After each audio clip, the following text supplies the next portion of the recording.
Quelles sont vos propositions pour que les Français arrêtent de payer des litres d'essence à plus de 2 euros? Quelles sont vos propositions pour sortir les 1,5 million de Français qui vivent sous le seuil de pauvreté? Quelles sont vos propositions pour sortir de cette inflation galopante? Quelles Alors, sont vos propositions pour augmenter le pouvoir d'achat des Français? alors, très simple. Nous, à Reconquête, nous pensons que l'un des leviers d'économie les plus importants et les plus faciles à faire, on peut faire des promesses en disant on va traiter le gaspillage, la bureaucratie, la suradministration, et ça c'est très intéressant, il y a des milliards à aller chercher là-dedans. Mais nous, ce qu'on pense, là où on peut faire 40 milliards d'euros d'économie par an, et ce sont des chiffres qui sont aujourd'hui unanimement reconnus, c'est sur l'immigration. Voilà.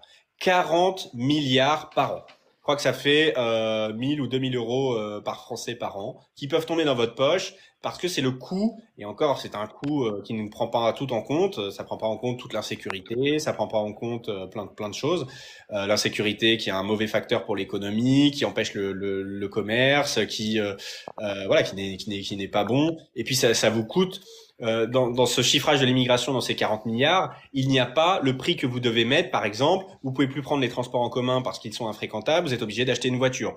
Vous pouvez plus habiter dans tel quartier qui se trouve à proximité de votre travail. Vous devez vous éloigner parce que le quartier juste à côté, c'est une banlieue et que dans la banlieue, vous allez être en insécurité. Donc, vous devez vous éloigner. Vous devez faire plus de kilomètres. Vous devez payer une école privée à vos enfants parce que si vous les emmenez à l'école publique, eh bien, vous savez qu'ils seront minoritaires, ils seront au milieu de que des musulmans, qui seront victimes de persécutions, etc.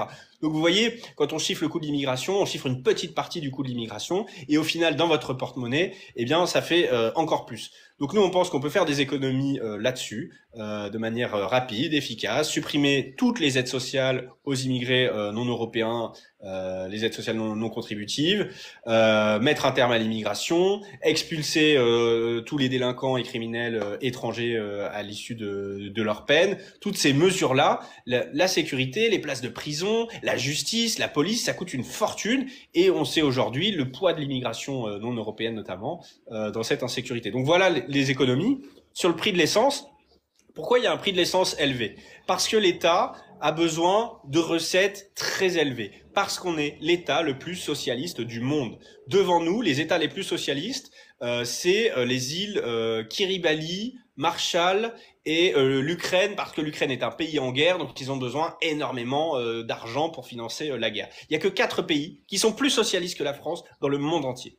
Voilà. Nous sommes le pays qui payons, les gens qui payons le plus d'impôts. Quand vous regardez sur votre feuille de paye, le brut, le net, c'est divisé par 2. Voilà. Et puis derrière, vous allez encore payer la TVA. C'est pas fini. Vous allez encore payer la TVA.